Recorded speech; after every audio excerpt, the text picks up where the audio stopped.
기도하시겠습니다. 하나님 감사드립니다.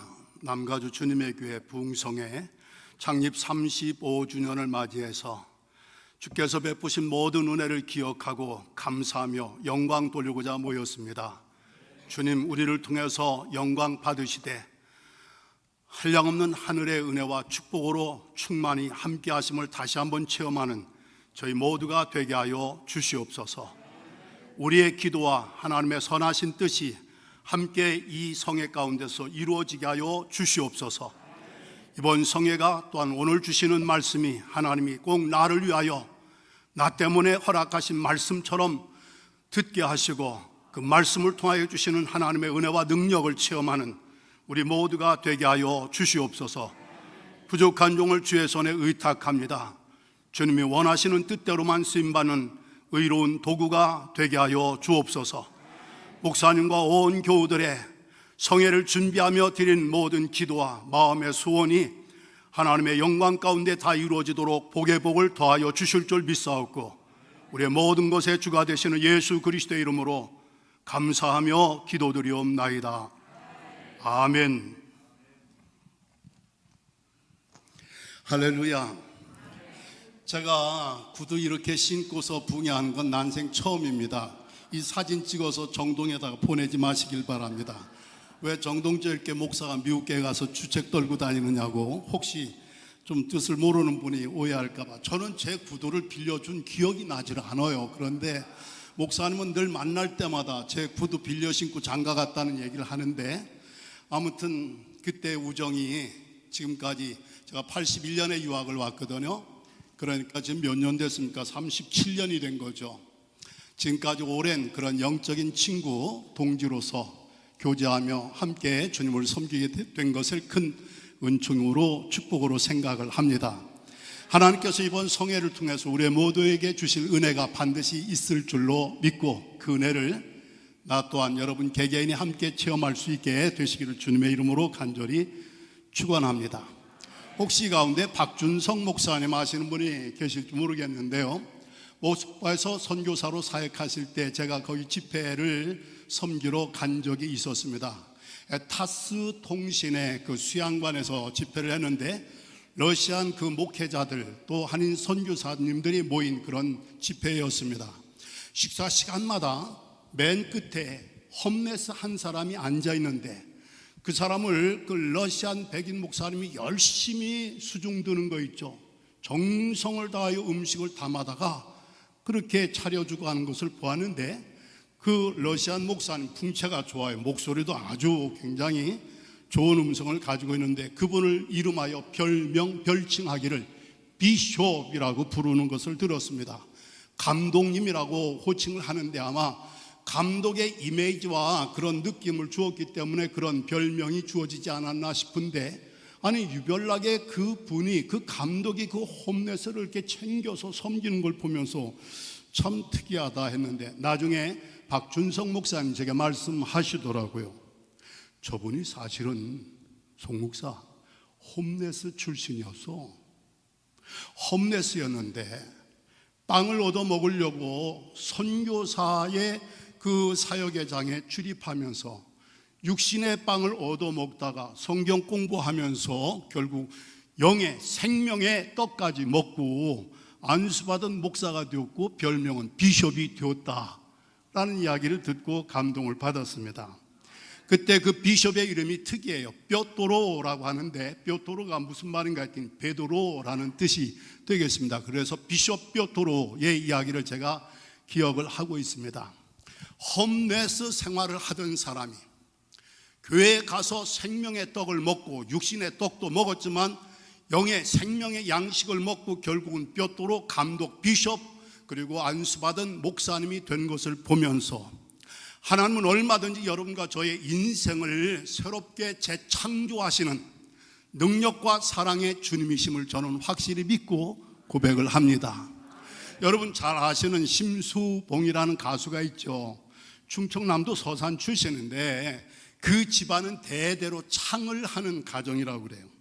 내 창에 대해서 저는 아는 바가 없지만 상당히 한이 서려 있는 그런 음악이라는 것을 들었습니다.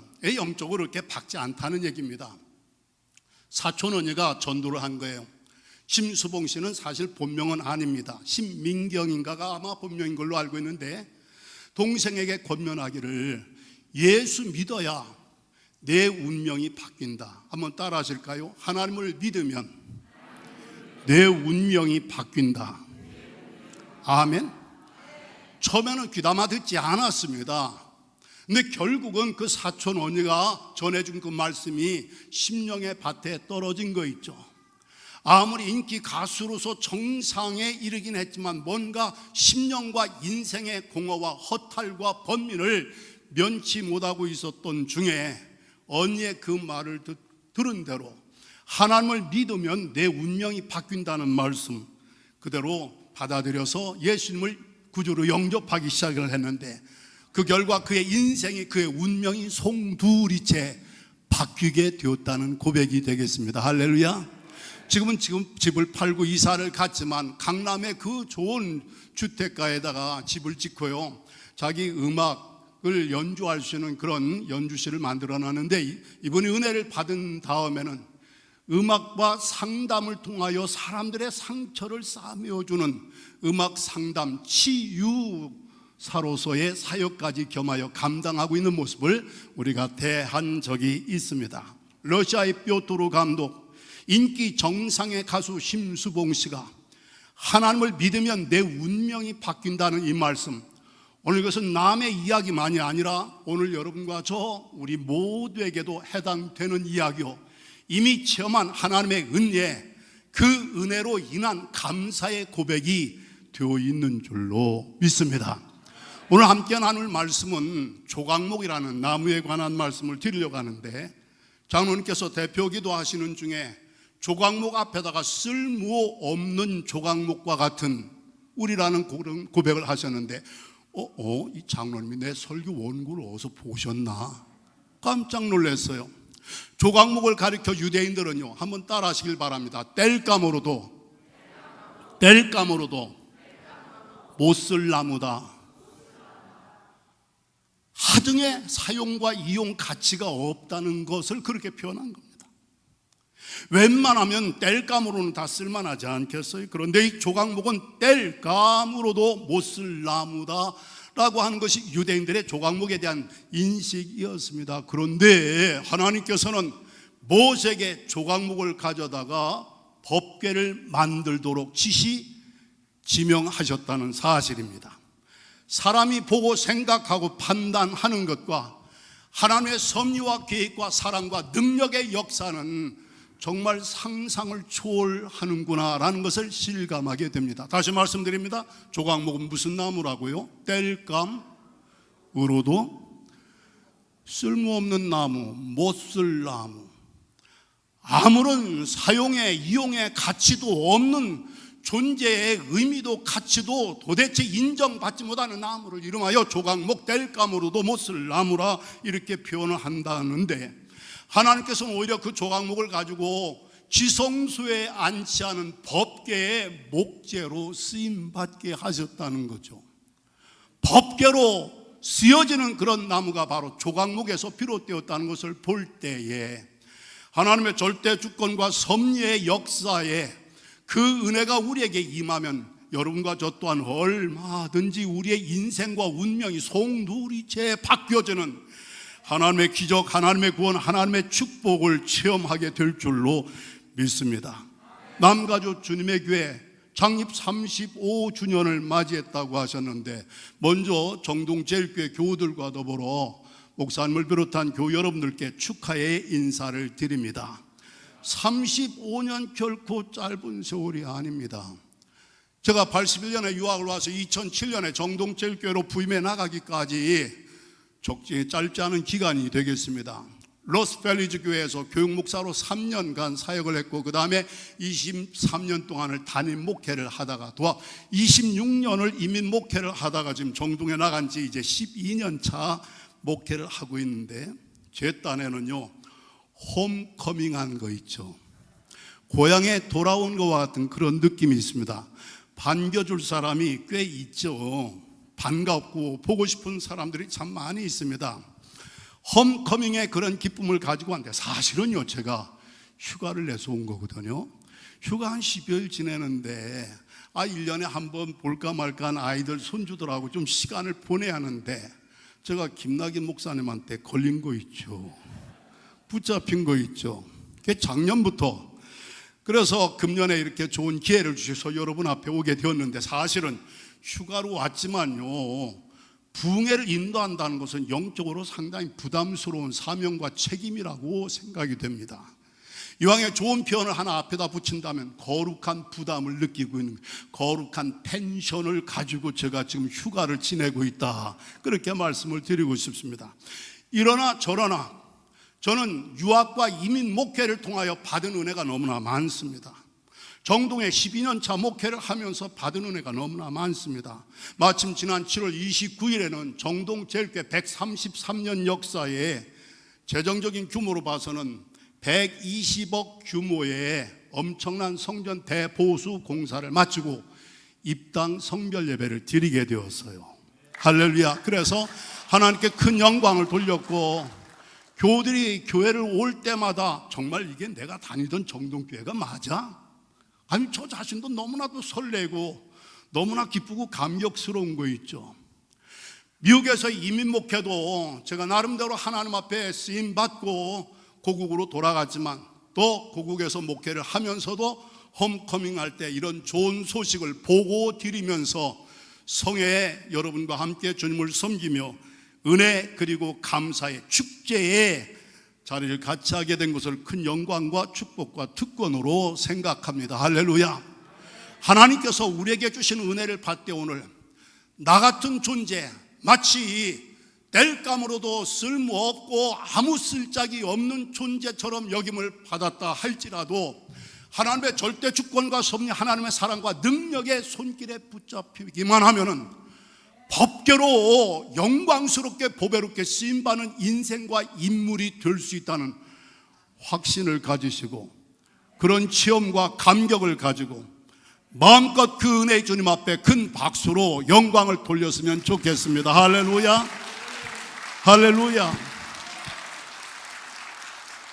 35년의 이민교회 역사, 우선 하나님의 특별한 은총의 그런 과정과 기간이 된 줄로 믿습니다. 그러므로 이번에 그 은총을 다시 한번 되새기면서 마음껏 내게 주신 모든 은혜를 내가 무엇으로 보답할고, 구원의 잔을 높이 들고 하나님의 성호를 찬양 감사하며 영광 돌리는 성회와 그리고 성도들 우리 모두가 되어지기를 주의 이름으로 간절히 축원합니다.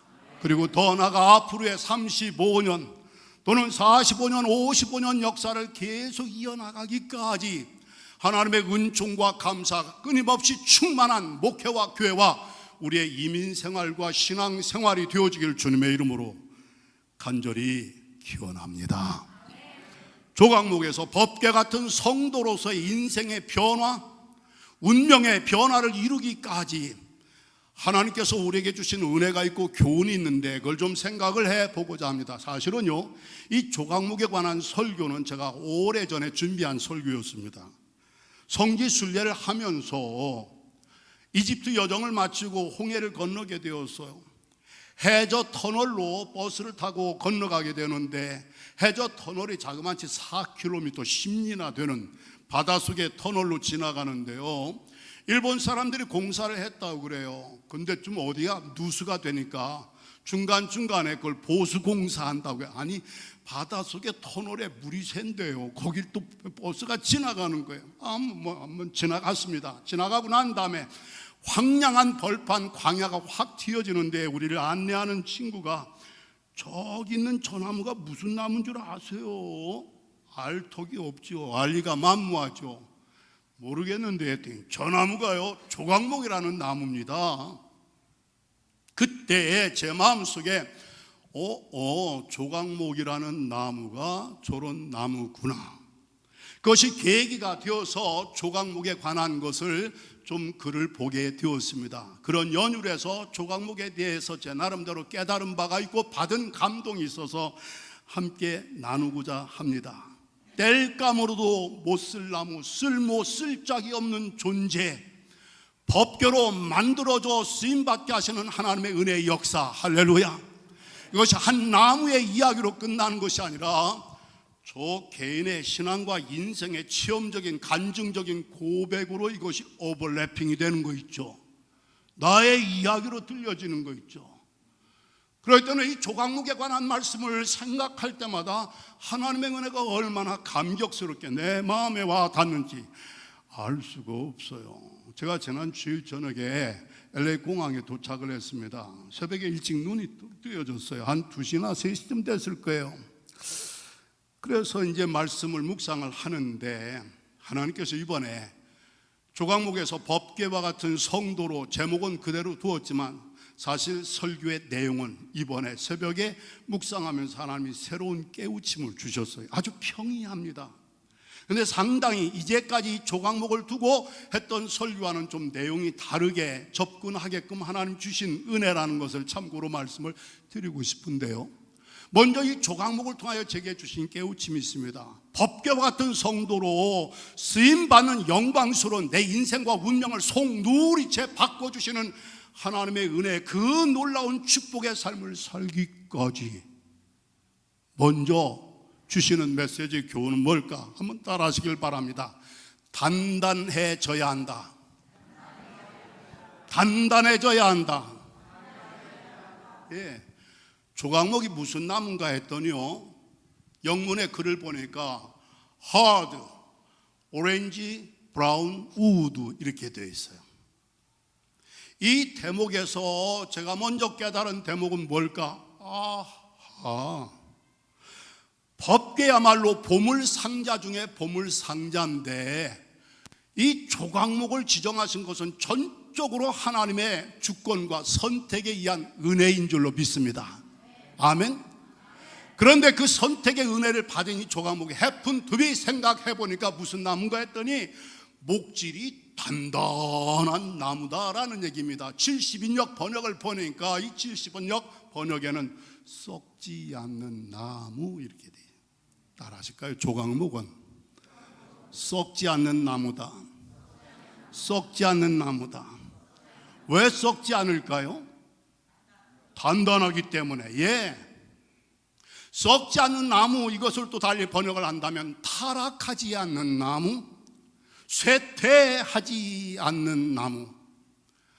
아무리 환경이 어렵고 상황이 불리한 지경에 처해 있다 할지라도 이 나무는 오히려 그 목질이 단단해질 뿐이었지 결코 썩거나 타락하거나 쇠퇴하지 않는 나무, 이름하여 조각목이라는 이야기입니다. 저는 이민 목회를 광야 목회라고 생각을 합니다. 사실은 한국 목회도 마찬가지입니다. 정동에 가서 처음 낸 설교지 제목을 정동의 소리라는 제목으로 책을 내놓았고, 두 번째 내놓은 설교집 제목은 광야의 소리라는 제목을 내놓았습니다.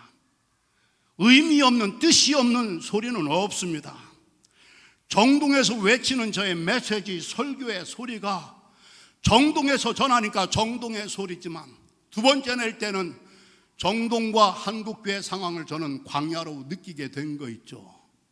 이민교회와 이민사회만 광야와 같은 세상이 아니고 한국 현실과 그리고 정동교회도 광야임에는 다를 바가 없다, 그런 이야기입니다.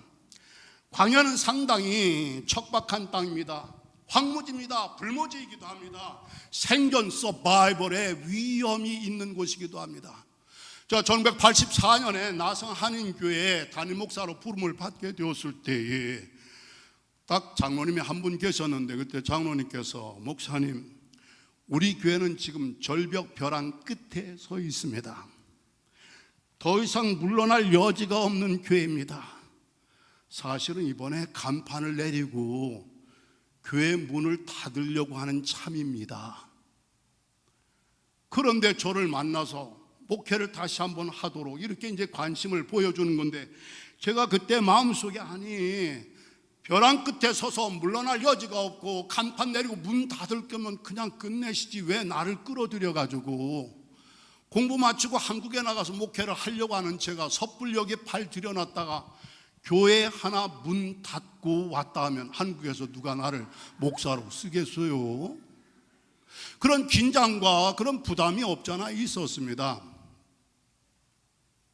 그런데 장로님 한 분께서 목사님 목회 한번 소신껏 해주세요. 우리는 힘껏 따르겠습니다.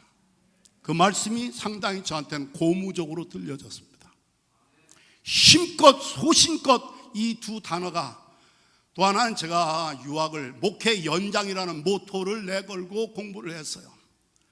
한국에서 어렵게 목회를 하는 친구들 생각할 때 내가 미국에 와서 건방지게 시간 낭비하지 말고 목회에 도움이 되는 공부를 해야 되겠다 해서 목회학 석사, 목회학 박사를 과정을 공부하면서 논문 제목도 치유와 성장에 관한 것을 썼는데, 제가 섬기는 교회가 성장을 못한 교회가 되겠고 상처가 많은 교인들이었습니다. 그래서 아니 목회 연장으로 공부를 했고 공부 마친 다음에 이민교회 성장 못하고 상처가 많은 교회에서 나를 부르는데 제가 거절을 할 수가 없잖아요. 또 장로님의 그런 고무적인 말씀이 있었잖아요. 또 하나 분명한 사실은 하나님께서 나는 절대 절벽에 떨어져 죽는 꼴을 보지 않으실 거다. 왜? 하나님이 벌써 진작에 죽을 인간을 살려서 유학까지 공부시켜서 여기까지 이끌어 주셨는데 좀 사용을 해서 하나님이 원하시는 뜻대로 쓰임을 받을 수 있도록 하나님이 사용하실진데, 나를 여기서 섣불리 벼랑 끝에 떨어져 죽는 꼴을 하나님이 보실 리가 없어. 또한 나도 벼랑 끝에 선 이상 자칫 잘못하면 떨어지니까, 떨어지면 끝나고 죽는 거 아니겠어요? 그러므로 바짝 긴장하여 하나님 손에 붙잡혀 매달려야 한다. 할렐루야. 그래서 이민 목회를 시작을 했습니다. 필립 얀시라는 세계적인 기독 작가가 교회에 관해서 퍽 인상 깊은 제목을 내놓았습니다. 교회 뭐라고 얘기한 줄 아세요? 나의 고민, 나의 사랑, 그렇게 표현을 했어요. 교회가 나의 사랑만으로 가득하면 좋은데 교회를 또는 목회를 하다 보면은 사실은 고민이 많습니다. 아픔이 많습니다. 상처가 많습니다. 나의 고민으로 시작해서 나의 사랑으로 끝난다면 참 이건 다행스러운 거예요. 그런데 사실 자칫 잘못하면 교회 나의 사랑으로 시작했는데 나의 아픔, 나의 슬픔, 나의 고뇌, 나의 번민, 나의 고통으로 끝나는 경우들도 없잖아 있습니다. 홈커밍은 즐겁고 행복한 기다림이 되는 줄로 믿습니다. 정직하게 말씀드릴게요. 저는 남매가 LA의 토렌스에 이렇게 살고 있고 사위도 있고 며느리도 있고 손주들이 4명씩이나 있지만 LA 올 때마다 마음이 상당히 울적하다 할까, 아파요, 슬퍼요. 나의 사랑, 나의 고민, 나의 사랑. 필립 얀시는 그렇게 고백을 했는데, 내 젊음 23년을 단임 목회했던 그 교회, 23년 나의 사랑을 쏟아부었던 그 교회의 그 아픔과 상처, 성도들이 겪는 그 시련과 그 모든 방황함을 생각할 때에 나의 사랑, 나의 아픔과 슬픔. 그래서 여러분, 플라센티아 교회로 시작해서 저는 오해식 목사님, 이준영 목사님 굉장히 복받으신 분이다라는 생각을 가지고 있습니다. 아멘 안 해도 상관없습니다. 아멘. 이쪽은 목사님 복받으신 분이신 줄로 난 존경합니다. 아멘. 23년 동안 죽도록 젊음과 청춘을 바쳐 나의 사랑을 쏟아부었던 교회가 오늘 그 이름이 없어지고 교인들이 사방팔방으로 다 흩어진 것을 생각하니까 나의 사랑이 나의 고민이 됐어요. 나의 기쁨, 나의 자랑이 나의 아픔과 슬픔이 된 거예요. 식당에 갔더니 식당 사장님 아주머니가 서로 어서 본 듯한 듯 하더니 저를 아시더라고요. 제가 섬겼던 교회의 스토리까지 얘기하면서, 죄송하지만 전 그분 기억이 안 나요. LA 목회하면서 수없이 많은 사람이 다녀가셨기 때문에 여기는 그런 일이 별로 없게 되길 바랍니다. 여기도 비슷한가? 오래전 얘기가 되겠죠. 그리고 저희 기억의 한계라고도 볼 수 있겠는데, 아무튼 그분도 우리 교회를 다녔던 것 같은데, 지금 LA에 웬만한 교회 가면은 제가 섬겼던 교회를 거쳐간 사람들이 상당수가 있지 않으실까, 그런 생각이 듭니다. 저는 정동에 가서 하나님 왜 정동께 나를 부르셨는가, 왜 거기에 보내셨는가, 하나님 뭔가 계획하시고 뜻하신 바가 있어서 그 사명을 감당하도록 저를 강권적으로 부르셨고 보내셨고 가게 됐습니다. 저는 정동에 갈 마음을, 생각을 추호도 해본 적이 없어요. 어플라이 절대 한 적이 없어요. 거기서 초청을 해서 초청을 받았고, 기도 중에 하나님께서 드라이브 아웃 하는 바람에 어쩔 수 없이 간 거예요. 정동에 가서 사랑도 많이 받고 하나님 원하시는 사역도 해서 기쁘고 감격스럽습니다. 그러나 솔직히 내 마음 한편으로는 두고 온 LA KMC, LA 한인감리교회와 성도들 생각하면 마음이 늘 무겁고 아파요.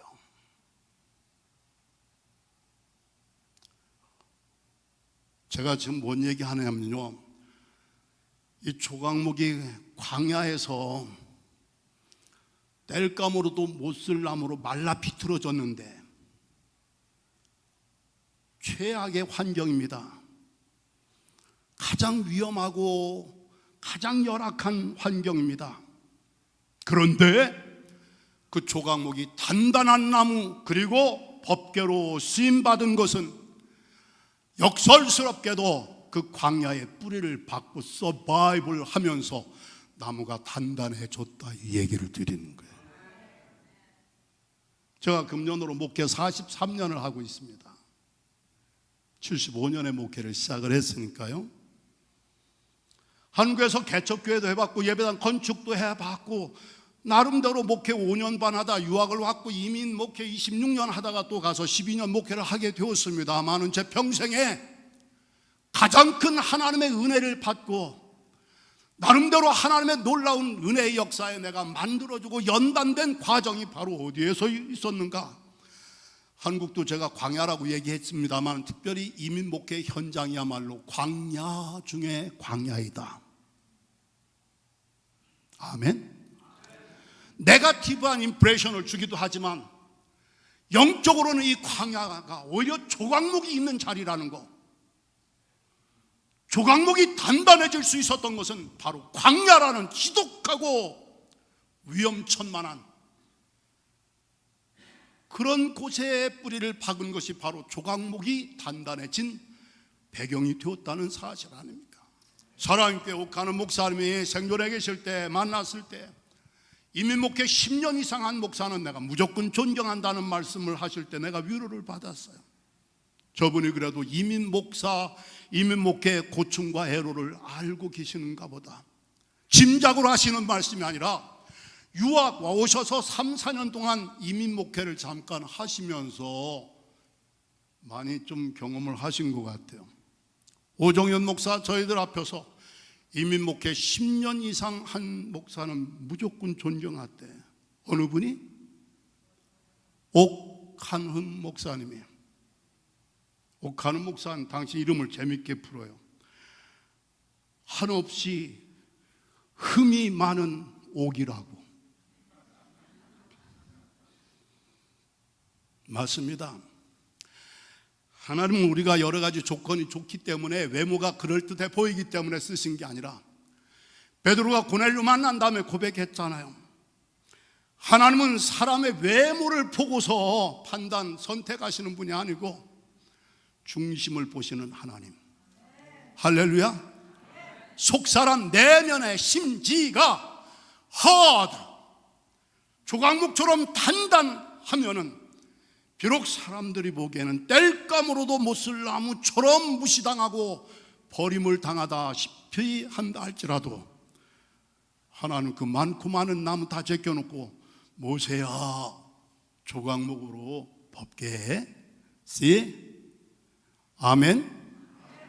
그래서 여러분, 이민이라는 광야, 이민 목회라는 광야의 목회를 통하여 신앙적으로 긍정적인 희망과 그런 기대를, 의미를 굳게 찾을 수 있는 여러분과 제가 되어지길 주의 이름으로 간절히 축원합니다.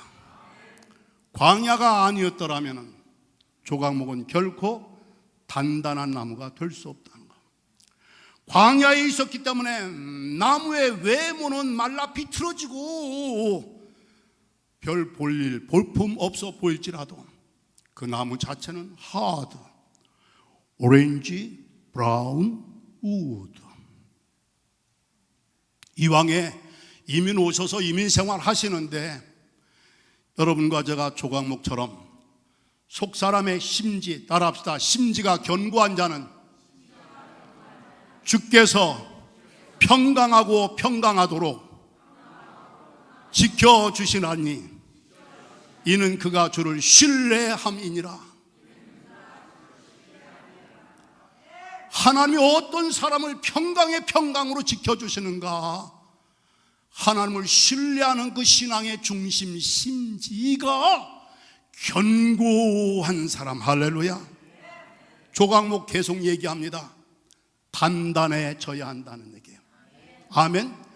열악한 환경과 기구한 운명을 비관하거나 한탄하지 말고 이 열악한 광야와 같은 이민 생활이 내 신앙과 인격을 조각목처럼 단단하게 견고하게 연단시키시는, 그래서 하나님을 신뢰하는 그 믿음의 중심을 보시고 내 인생과 내 운명을 평강에서 평강으로 평강하고 평강하도록 지켜주시는, 그래 법궤 같은 영광스럽고 보배로운 존재로서의 삶을 맞이할 수 있게 되시길 주의 이름으로 축원합니다.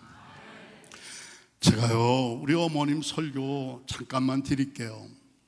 제가 이번에 처음 생각을 했는데요, 어머님에 대해서 용서하세요. 말씀 듣던 중에 좀 지나친 비약이 아니야? 라고 하실지 모르겠는데 제가 이번에 깨달은 건 우리 어머니가 법궤이셨네. 이건 제가 처음 말씀을 내뱉는 거예요. 우리 어머니가 법궤이셨네. 법궤 속에 십계명을 적은 2개의 돌판이 있었죠. 아론의 쌍난 지팡이가 있었고 만나를 담았던 그 기념의 항아리가 있잖아요. 한마디로 보물들이 있었다는 얘기인데 우리 어머님이 언젠가 이런 말씀을 하셨어요. 하나님께 감사하다는 고백인데, 하나님, 어쩌면 내 뱃속에서 이런 자식들을 낳게 해주셨는지 하나님 감사합니다.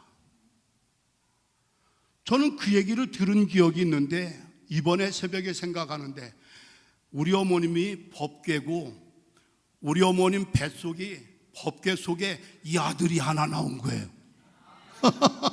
하여튼 꿈보다 해몽이 좋다고. 제가 말씀드릴게요. 우리 어머님은 배움이 없으세요. 성함도 못 쓰세요. 18에 시집을 가셨는데 아버님하고 연세 차이가 정말 많이 차이가 났습니다. 7남매를 낳으셨어요. 가르칠 능력이 전혀 없었어요. 아버님 일찍 돌아가셨어요. 배움도 없고 남편도 없고 집도 없고 의지할 만한, 도움을 받을 만한 친척도 없고, 자식은 7남매. 맨 마지가 따님 누나 하나예요. 그리고 아래로 남동생 6. 옛날에 중간에 2 누님이 있었는데 그 어렸을 때 죽었대요. 그러니까 낳으시기를 9을 낳으신 거예요. 우리 어머님의 일생을 생각해 보면 참 기구한 운명이었다. 인간적으로 볼 때 우리 어머님 사실 그렇게 기도해요. 하나님은 내가 너무 불쌍하기 때문에 나를 도와주셨어요. 내가 너무 불쌍하기 때문에 하나님이 나를 도와주셨어요. 아들 6, 딸 하나 7을 주셨는데 어떻게 하면 내 자식들을 예쁜 교복 입혀서 학교 보낼까? 공부 가르칠까? 당신처럼 까막눈 만들지 않을까? 이게 한 가지 기도의 제목, 마음의 소원이었고, 또 하나는 아들이 귀한 집에 아들 6이나 주셨는데 누구 하나 장로가 되어서 주님과 목사님 잘 섬기면 얼마나 좋을까? 자식 교육에 대한 소원 기도가 있었고, 자녀들 중에 목사나 전도사는 꿈도 생각도 기대도 해보신 적이 없고, 저 노인 할머니 권사님이 아드님 장로님하고 이렇게 교회 다니는 게 보기에도 좋고 부럽기도 하셨던 것 같아요. 그래서 아들 중 하나가 장로가 되었으면 얼마나 좋을까, 이런 소원을 가지고 기도를 드렸는데, 감사하게도 우리 누님이 제가 나온 서울 감리교 신학대 그 옛날에 50년대 초반에 피난 갔을 때 부산까지 가서 신학을 공부하고 감리교 여전도사로 안식관 관장으로 은퇴를 하셨어요. 그래서 지금 LA 살고 계신데 나이가 꽤 되셨죠. 누나 나이가 80 중반이 훨씬 넘지 않았을까 싶어요. 누나 맨 맞이고 저는 또 한참 아래. 근데 그 누님의 아들이 또 감리교 목사가 됐어요. 딸 둘이 있는데 하나는 서울음대 나오고 또 아리조나에서 또 음악 박사하고 사우스다코다에서 대학에서 가르치기도 하고 오케스트라의 악장으로, 그 지역에서는 동양인으로서 작은 거인이라고 그렇게 음악가로서 인정을 받고 활동을 하고 있고, 또 둘째 딸 아들 여기서 LA에서 목회하고 있고, 또 둘째 딸도 여기서 생활하고 있고, 큰형님이 이제 동양학과 그 홍익대학 나와서 장로님으로 미술교사로 은퇴했고, 둘째 형님이 또 장로님으로 은퇴했고, 셋째 형님이 또 목사로, 또 넷째가 목사로, 다섯째가 목사로, 여섯째가 권사로, 막내가. 사실은 제가 중학교 입학시험 보고 중학을 못 다녔어요. 입학금이 없어서. 그 옛날에 시골 중학교 입학금이 뭐 되면 얼마나 됐겠습니까마는, 아무튼 저는 교복 입고 학교 다니는 아이들이 그렇게 부러웠어요. 저서 애들 보면 야, 이름 부르려고 하다가도 쟤들은 학생이잖아. 쟤들은 학생이잖아. 나는 학생이 아니고. 친구를 보면 오히려 제가 발길을 돌리고 피하고, 고아원에 가서 고아들 팀에 앉아서 학교 못 다닌 서름을 달래기라도 하듯 A, B, C, D, E, F, G를 배운 적이 있었어요. 한마디로 제가 중학교도 못 다닐 정도로 가난한 가정이었는데, 누나가 대학 나오고 전도사로 은퇴했고, 큰형님 대학 나오시고 미술교사로 장로로, 둘째 형님 학력 얘기 안 하는 사람은 고졸로 이해하시면 돼요. 둘째 형님 장로로, 논산의 시의원으로, 그 당시엔 군의원이었습니다만은, 그 다음에 셋째 형님이 고대 법대 나오고 감신대 나오고 목사로, 넷째가 대학원 나오고 목사로, 제가 또, 그리고 막내가 또 고등학교 나왔는데 또 권사로, 이렇게 돼 있어요. 우리 어머님 하나님이 어쩌면 내 뱃속에서 이런 자식들을 나게 해주셨는지, 내가 너무나 불쌍하기 때문에 나를 도와주셨어요. 할렐루야. 제가 감히 말씀을 드린다면 우리 어머님은 적어도 나에게 있어서 법궤와 같은 존재였구나. 아멘. 우리 아버님하고 연세 차이가 25세 차이예요.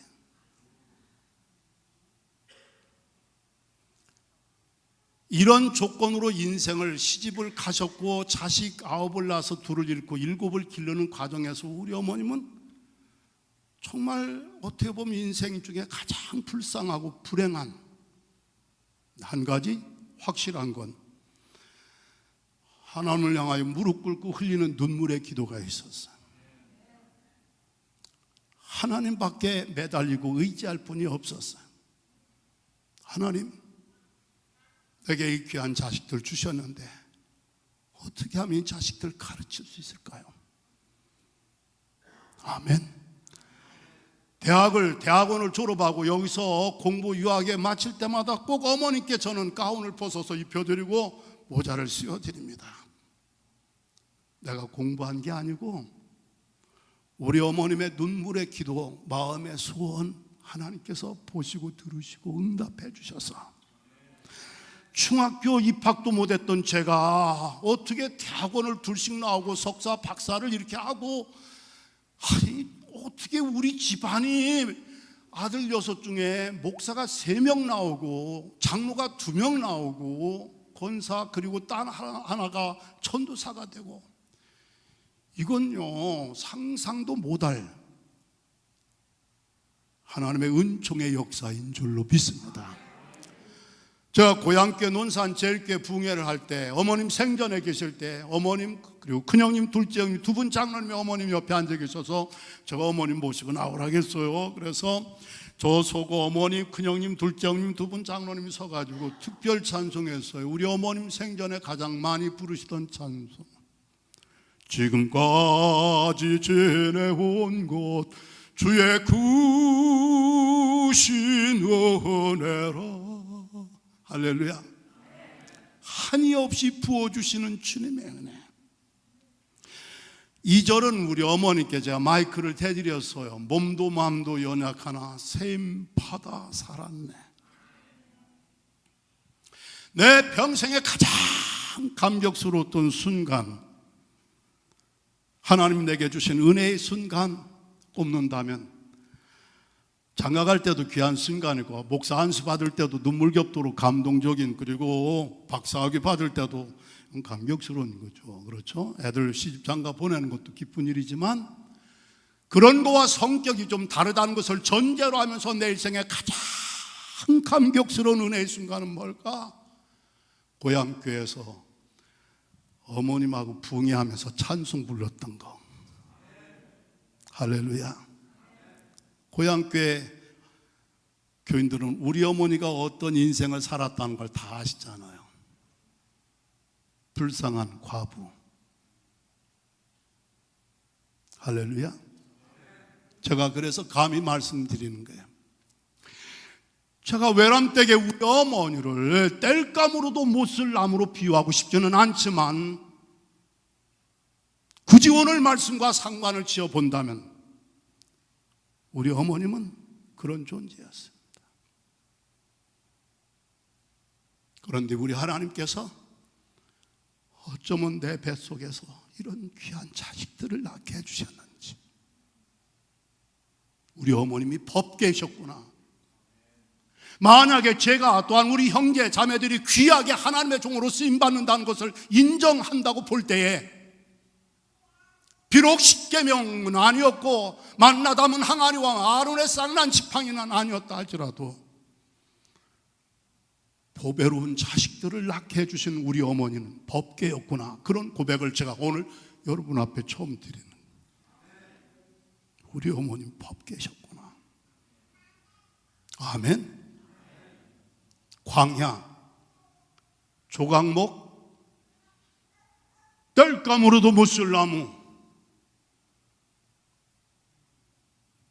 버림받고 저주받은 것과 같은 기구한 운명, 불행한 인생, 볼품없는 존재. 그런데 하나님은 그 어머니를 택해서 그 신앙의 심지를 견고하게 해주시고 그 눈물의 기도를 들어주시어서, 할렐루야, 이게 하나님의 은혜의 역사인 줄로 믿습니다. 이쯤 말씀을 드리면은 앞으로 무슨 말을 해도 여러분은 제가 뭐 잘난 것도 없지만 자랑할 의도가 추호도 없다는 것을 이해하고 말씀을 들으시길 바랍니다. 오직 하나님의 은혜라는 얘기밖에 할 게 없어요. 하나님의 은혜가 아니라면 어떻게 우리 어머니가 그런 인생을 살 수 있으며, 어떻게 그 어머니의 자식 7이 오늘 이런 인생을 살 수 있겠는가? 하나님의 은혜로. 할렐루야. 하나님의 은혜로 이 쓸데없는 자 왜 구속하여 주는지 난 알 수 없도다. 우리는 환난 중에도 즐거워하나니, 이 정신 나간 거야 뭐야. 감옥에 있으면서 뭐가 즐겁다고 즐거워한다는 고백을 사도 바울 할 수 있었을까? 봤더니 제정신 똑바로 차렸더라. 환난은 인내는 연단은 소망을 이루는 줄 알미니라. 오직 나의 가는 길을 하나님은 아시나니 하나님이 나를 단련하신 후에는 내가 순금같이 되어 나오리라. 이민, 목회, 광야입니다. 오직하면 옥하는 목사님이 이민 목회 10년 이상 한 사람은 무조건 존경하겠대요. 아멘. 저는 저의 이민 목회 선배들을 존경합니다. 아니, 이민 목회 아니어도 목회 선배는 무조건 존경하기로 난 결심을 초창기부터 했어요. 목회 선배는 무조건 존경하기를, 군대에서 콩나물 한다고 하잖아요. 그래서 해마다 정동에 가서 임원에서 결정을 했어요. 해마다 원로 목사님 초청해서 잔치하는 걸로. 아주 예산도 세워놨어요. 1,500만 원. 원로 목사님, 총무님이 송 목사님, 정동교회에서 우리 좀 한번 불러줘요. 목사님 죄송합니다. 앞으로는 그런 전화 안 하시도록 해드릴게요. 불러줘 요청해서 받아들이는 게 아니라 우리가 정중하게 초청을 할 테니까 와주시길 바랍니다. 할렐루야. 해마다 기뻐하세요. 목회 선배라는 이유 하나만으로 그분의 인물과 학력과 교회의 규모에 상관없이 나는 무조건 존경하기로 전도사 시절 초년 목회 6개월 하고 그런 다짐을 했고 지금까지 그 마음을 간직하고 있어요. 여러분, 목회라는 것 자체가 광야의 길이에요. 제가 오죽하면 이민 목회는 왜 줄 타는 고개사와 같아. 한순간의 방심도 용납이 안 돼. 순간, 찰나는 순간 떨어지면 끝나는 거예요. 이게 이민 목회. 긴장, 불안, 갈등. 조각목이 법궤가 되기까지 하나님은 조각목이 광야에 심겨지게 하셨고 그 지독한 환경 속에서 말라 비틀어졌지만 나무는 단단하게 하셨다는 거. 할렐루야. 오늘 새벽에 시편 105편을 보니까요, 하나님의 말씀에 하나님의 말씀으로 요셉을 단련하셨다 그렇게 표현하고 있어요. 감옥살이 한 거 하나님의 말씀으로 요셉을 단련하신 거래요. 애굽의 노예로 종놈으로 종살이하던 그 자가 하나님의 말씀으로 단련을 받더니 애굽의 총리가 되는 거죠. 여러분의 이 광야와 같은 이민생활, 이민 목회를 통하여 조각목처럼 단단해져서, 뭐가 단단해져서? 따라합시다. 심지가, 중심이, 신앙심이. 아멘. 여호와를 신뢰하는 신앙의 중심과 심지가 단단해짐으로 말미암아 조각목처럼 법궤로 영광스럽게 쓰임 받는 운명을 송두리째 바꿔주시는 하나님의 은혜가 함께 하시길 주의 이름으로 축원합니다. 두 번째 깨우침은 뭘까 했더니요, 그렇구나. 따라합시다. 단단해져야 한다. 죽어져야 한다.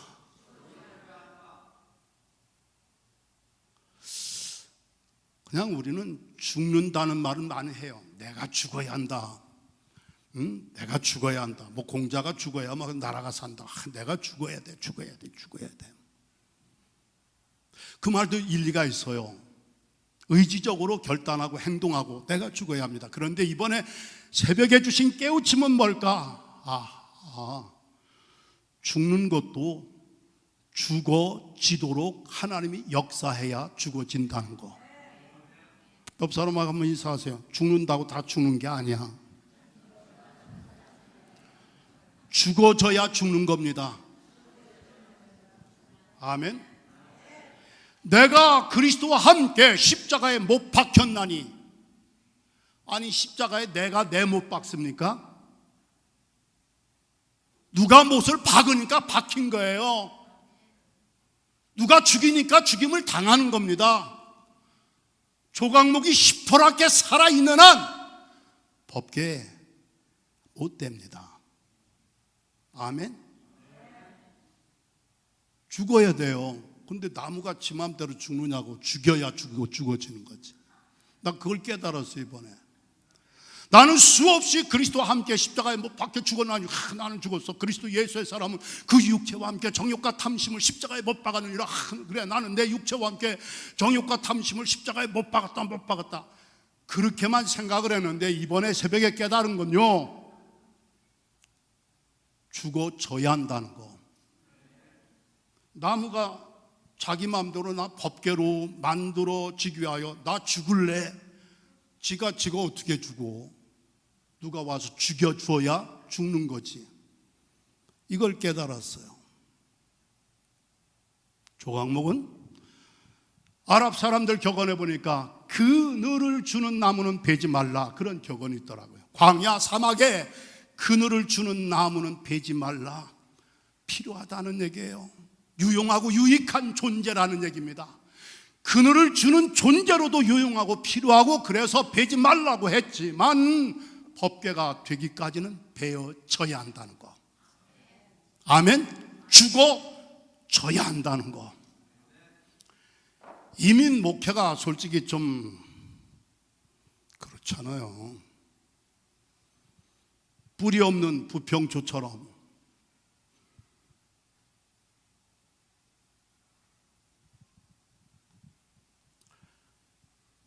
조찬선 목사님이 일찍 말씀 잘하셨어요. 고목나무 어떻게 보니까 속이 확 새카맣게 탔더래요. 혼잣말로 하시는 말씀이, 야 이놈아, 너는 목회도 안 했으면서 어떻게 이렇게 속이 새까맣게 탔느냐. 오래전에 하신 조크예요. 프라이버의 곽규성 목사님 있잖아요. 뉴욕에서 한마음교회 교회 개척했을 때 제가 85년에 우리 교회 부흥사로 모셨어요. 사모님 같이 오셨어요. 목사님이 어느 교회 부흥에 초청을 받았대요. 공항에서 그 교회 목사님이 이제 라이드를 주셔서 차를 타고 가는데 목사님이 백발이 송송한, 뭐 하여튼 연세가 많이 들어 보인다는 얘기가 되겠죠. 근데 너무 과속을 하시는 거예요. 페달을 너무 세게 밟으시는 거 있죠. 곽규성 목사님 불안해서 그랬대요. 아유, 너무 세게 밟지 말라고. 왜 이렇게 세게 밟냐 했더니 그 목사님이 그러더래. 내가 밟을 놈이 이거밖에 뭐가 있습니까?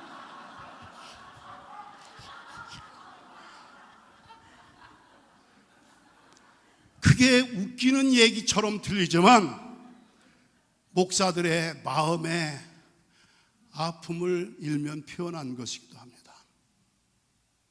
내가 밟을 놈이 이거밖에 뭐가 있느냐. 자동차 엑셀레이터 가속으로 내가 밟을 게 이거밖에 없다. 그늘을 주는 나무 유용해요. 유익해요. 그늘을 주는 남가주 주님의 교회 좋아요. 목사 장로 권사 다 좋아요. 그러나 왜 이민교회가 그렇게 잡음이 많고 들려쳤다 하면 깨지고 또 깨지고 찢어지고 또 찢어지고 갈라지고 또 갈라지고. 여기는 그런 일이 없게 되길 바랍니다. 아멘 안 한 사람들 때문에 걱정이 되긴 하는데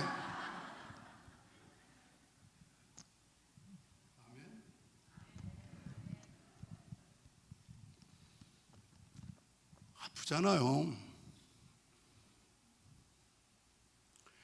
그늘을 주는 나무는 베지 말라고 했는데 유용하고 유익하고 필요한 존재로서 있어요. 분명히 조각목 광야에 누구든지 그 근처만 가면 그늘의 혜택을 보는 거예요. 좋아요. 그러나 법궤가 되려면 죽어져야 돼. 아멘.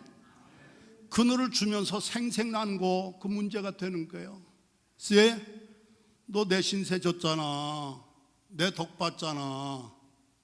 내 그늘 밑에 와서 쉬었다 갔잖아. 내가 없으면 너 이 꼴 됐겠어?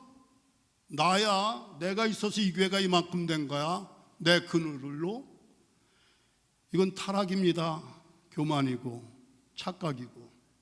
따라합시다. 죽어져야 한다. 죽어져야 한다.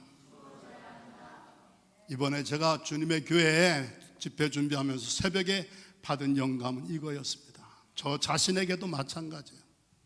저도 진작에 애저녁에 다 죽은 줄 알았어요. 근데 자아가 살아있어요. 자존심도 살아있고요, 감정도 살아있고요, 기분 나쁜 것도 살아있고요.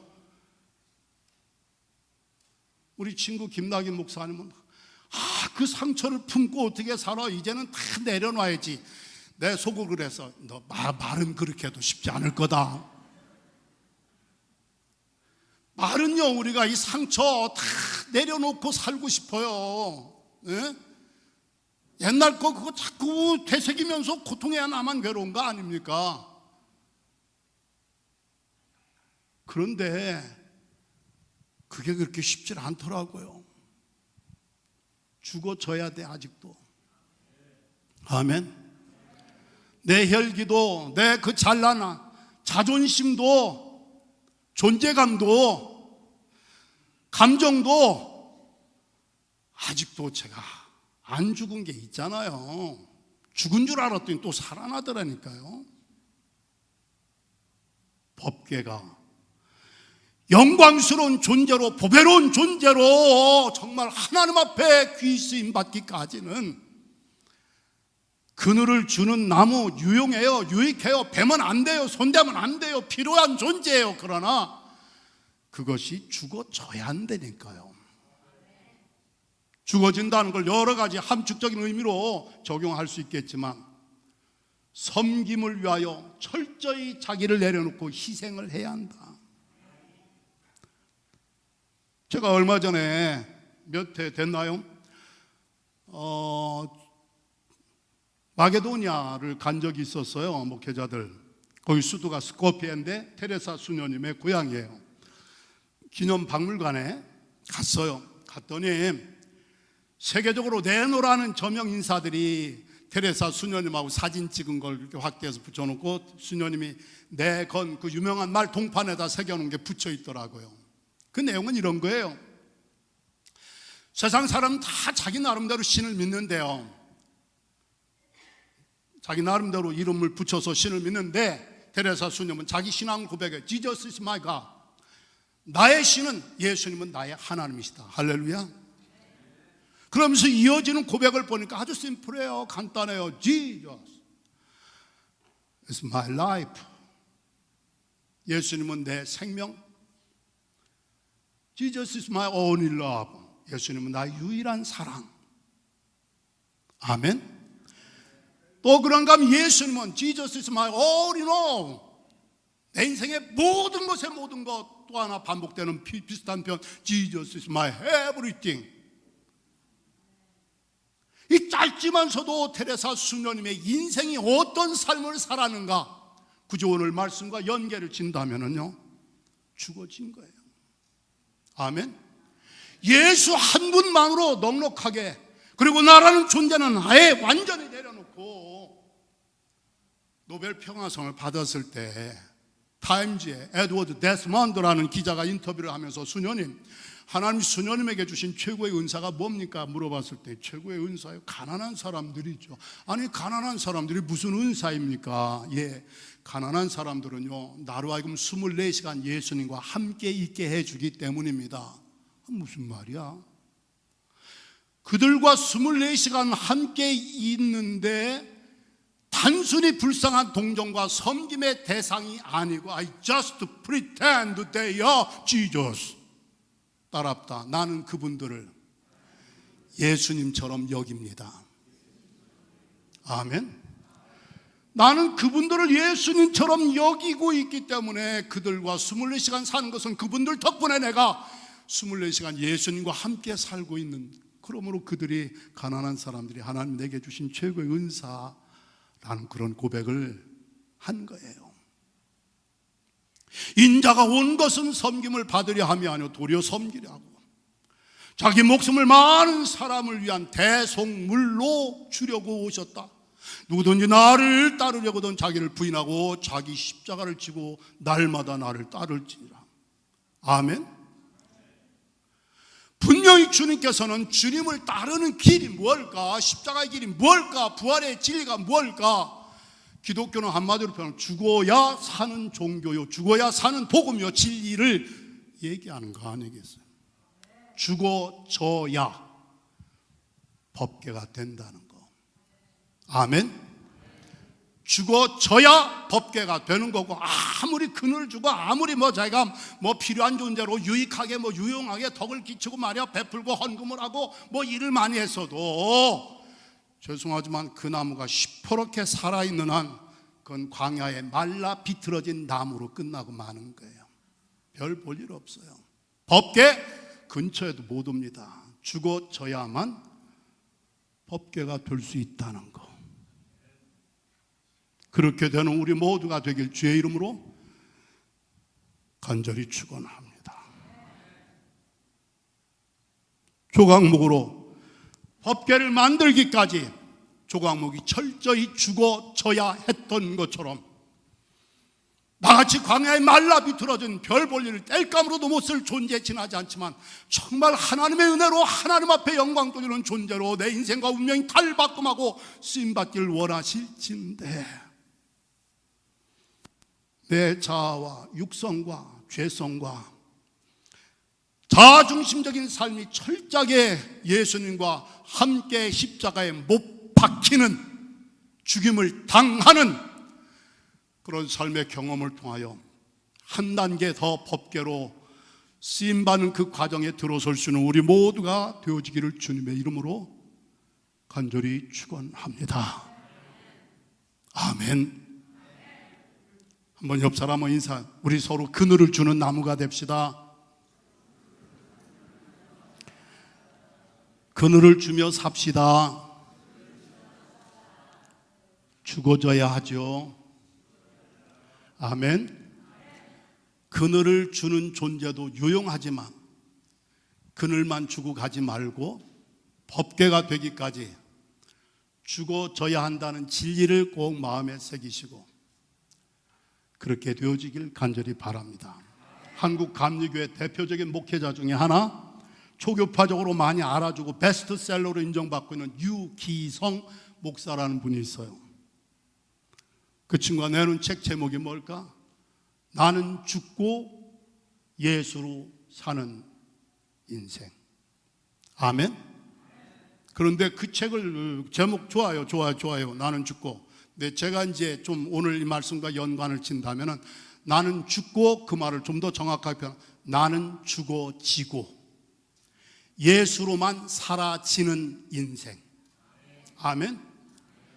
예수로만 사는 것도 내가 산다고, 살고 싶다고 사는 게 아니잖아요. 사라지도록 만들어 주셔야지. 그게 은혜 아니겠어요? 내가 죽으려고 해도 내 마음대로 안 죽어진다니까, 또 살아난다니까 죽어져야지. 아멘. 이민교회나 한국교회나 다 우리가 이렇게 설교하고 그렇게 성경 배우고 알고 있습니다만, 또 나무가 죽어야 뭐가 만들어진데 쓰임받는다 다 알고 있지만, 또 솔직히 내가 죽은 줄 알았는데 어느 날 보니까 시퍼렇게 살아있잖아요. 죽어져야 법궤가 된다는 거 명심하십시다. 하나 더 말씀드릴게요. 따라하십시다. 만들어져야 한다. 나무는 나무예요. 누가 작업을 해줘야 돼요. 그렇죠? 나 법궤 될래? 아니 지가 무슨 능력으로, 무슨 재주로 지가 나무가, 아니 지가 어떻게 망치질을 하고 톱질을 하고 대패질을 하고. 아니에요. 만들어 주어야 돼요. 누군가가 만들어 주셔야 돼요. 나는 만들어져야 돼요. 아멘. 만들어져야 한다니까요.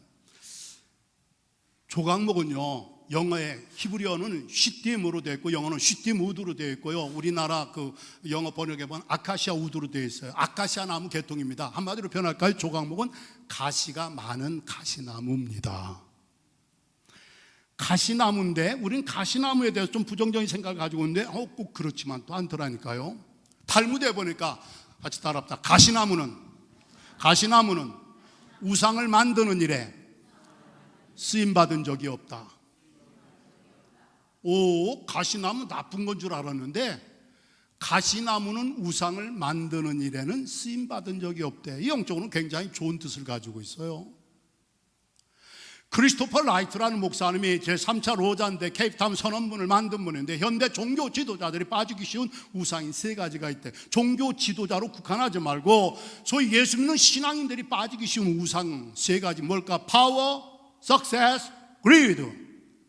권력이 우상이고 성공이 우상이고 탐욕이 우상이래요. 성경이 우리에게 처음부터 요구하는 건 뭘까? HIS라고 강조합니다. H는 뭘까? Humility, 예수님의 겸손함. I는 Integrity, 진실하고 정직함. S는 Simplicity, 단순하고 검소한 삶. 오늘 소위 하나님을 믿노라 하는 종교 지도자들을 포하여 신앙인들까지 포함을 시킨다면 우리들이요 끊임없이 우상을 숭배하고 우상을 미교 어느 목사님은 우리 인간의 마음은 우상을 수시로 생산하는 대량으로 생산하는 우상 생산 공장과 같다고 그랬어요. 이놈의 우상을 처치하면 또 다른 우상을 만들. 이것을 해결하기 위한 방법은 하나님을 절실하게 만나는 체험을 해야 한다. 이런 말씀을 한 적도 있어요. 아무튼 권력과 성공과 탐욕이 신앙생활하는 우리들이 빠지기 쉬운 우상 셋인데 우상 숭배하면 하나님이 안 좋아하시는 거 다 아시잖아요. 출애굽기 20장 5절 6절의 말씀 보니까 우상 숭배하는 자를 하나님을 미워하는 자라겠고 하나님을 미워하는 자에게 하나님 죄를 갚되 자손에게 죄를 갚으신다. 3, 4대까지. 출애굽기 20장 6절에 보면 하나님을 사랑하고 그 계명을 지키는 자에게는 하나님께서 죄를 갚으시는 게 아니라 은혜를 베푸시는데 자손 1000대까지 주신대요. 자손 1000대를 1대, 2대, 3대 그런 1000대가 아니라 자손 1000명에 이르기까지 은혜를 주신다는 얘기입니다. 여러분 때문에 자손 1000대에 이르기까지, 여러분의 자손 1000명에 이르기까지 하나님이 베푸시는 은혜를 받고 그 은혜 그리고 감사가 넘치는 삶을 살아가게 되시길 주의 이름으로 축원합니다. 조각목 무슨 나무요? 가시나무. 나쁜 줄 알았더니 적어도 영적으로는 우상 숭배 또는 우상을 만드는 일에는 쓰임받은 적이 없다. 하나님이 미워하신 우상 숭배자가 되지 말고 철저하게 하나님을 사랑하고 그의 계명을 즐거워 지켜 행하는 자가 됨으로 말미암아 하나님께서 베푸시기로 약속하신 그 은혜와 복을 여러분 자손 1000대까지 받게 되시길 주의 이름으로 축원합니다. 자, 이런 나무인데 이제 나무가 단단해졌어요. 광야에서. 그리고 이제 죽어져서요. 법궤가 되려면은 누군가가 가시를 깎아내야 돼요. 대패질도 해야 하고. 그렇죠? 작업을 해야 한다는 얘기입니다. 그래서 결국은 법궤로 만들어지는 작업을 거쳐서 비로소 법궤가 탄생하게 된다. 그리고 그 속에 보물을 담아주시는데 우선 보세요. 이 괴짝의 이 사이즈를 다 말씀한 다음에 그 다음에 안팎으로 테두리까지 둘러가면서 순금으로 다 덮으라고 했어요. 이쯤 되면은요, 이 법궤는 완전히 옛날의 그 모습을 찾아볼 수가 없는 거예요. 보이는 게 뭐만 보여요? 순금만 보이게 돼 있어요. 이 말을 달리 표현할까요? 누구든지 그리스도와 합하기 위하여 세례를 받은 자는 따랍다 그리스도로 옷 입었느니라. 아멘. 세례를 받는 것은 그리스도와 유나이티드 하는 거예요. Union with Jesus Christ. 예수님과 연합하기 위하여 우리가 세례를 받는 건데 이렇게 세례를 받은 사람은 어떤 사람입니까? 그리스도로 옷 입은 사람이래요. 갈라디아서 3장 27절의 말씀이에요. 여러분과 저는 순금 예수 그리스도로 옷 입은 사람들이 되기까지 법궤로 만들어지는 하나님의 사람들이 다 되시기를 주님의 이름으로 간절히 축원합니다. 우상 숭배하지 않는 것 물론 당연히, 하나님 미워하는 짓 하지 않는 것 당연히 해야 되겠죠. 그러나 철저하게 이제는 내가 나 중심으로 내 의지와 내 능력과 내 노력에 의하여 내 인생을 내가 만들어가는 존재가 아니라 하나님의 절대 주권과 섭리와 역사하심 속에서 하나님의 손 안에서 내가 만들어지는 그런 인생들이 되도록 그 은혜가 함께 있어지길 주의 이름으로 간절히 축원합니다. 하나님께서 만드실 때는 걸작이 되는 거 아니에요. 하나님이 작업하실 때는 위대한 역사가 나타나는 거 아니겠느냐, 이 말씀이에요. 오늘 축도를 부탁받은 이준수 목사님, 제가 이미 목회 두고두고 잊을 수 없는 정말 귀한 하나님의 사람이고, 그의 사모 문현정 사모, 그리고 아들, 딸, 아들 조앤나와 브라이언까지 남매를 두었는데요, 어느 날 김선도 목사님께서 제게 전화를 주셨어요.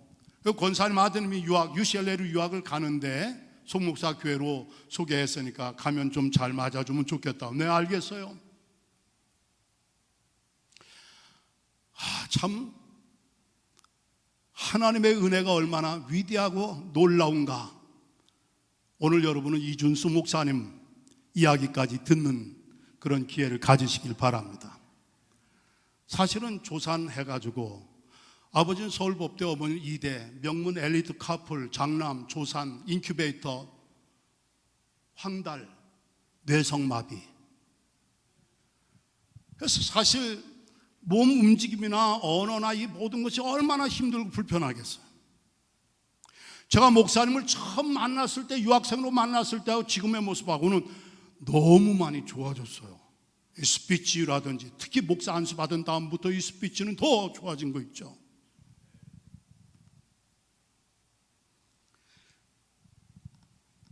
초등학교 6년을 어머니가 업어서 버스 타고 초등학교를 다녔는데요,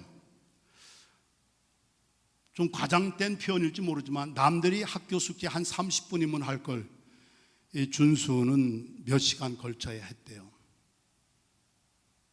몸이 아무래도 좀 불편하니까. 내 말이 틀렸으면 나중에 교정해 주세요. 초등학교를 압구정동에서 다녔는데, 압구정동 개발하기 전에 1등으로 졸업한. 1등 못 알아들으시니까 수석이라고 표현할게요.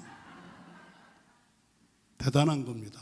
현대고등학교 우등생으로 졸업하고, 서강대학교 불문학, 그리고 UCLA 역사 전공 대학원 과정 유학을 온 거예요. 목사님, 나는 인생의 제1, 제2 관문은 통과했고 제3, 제4의 관문은 도저히 불가능합니다. 제1, 제2는 뭘까? 대학 나오고 유학까지 온 거. 제3은 뭘까? 석사, 박사학위 하는 거. 또 하나는 뭘까? 장가 가는 거. 눈물을 흘리며 울며 씨를 뿌리러 가는 자는 기쁨으로 단을 거두리라. 시편 126편을 즐겨 묵상하고 있고, 고린도 후서 12장 9절, 내 은혜가 내게 족하니라. 내 능력은 너의 약한 데서 온전하니 이러므로 도리어 나의 여러 가지 약한 것들을 크게 기뻐하며 자랑하노라 하였던 사도 바울의 고백을 이준수 목사님이 가장 즐겨 인용하는 자기 고백으로 삼고 있습니다. 거기에 두 단어 픽업할까요? 은혜 그리고 감사예요. 목사님, 나는 하나님의 은혜가 없으면 단 하루도 살 수가 없습니다. 나는 내 몸이 약한 것을 오히려 자랑스럽게 여깁니다. 왜? 하나님을 의지할 수밖에 없기 때문에. 장애로 태어난 것이 불행하고 원망스러운 것이 아니라 오히려 장애로 있는 것이 불편하긴 하지만 하나님의 은혜와 능력, 믿음의 생활하게 된 것, 그리고 이 땅에 장애를 가진 수많은 사람들을 향한 사랑과 사명이 생긴 거예요.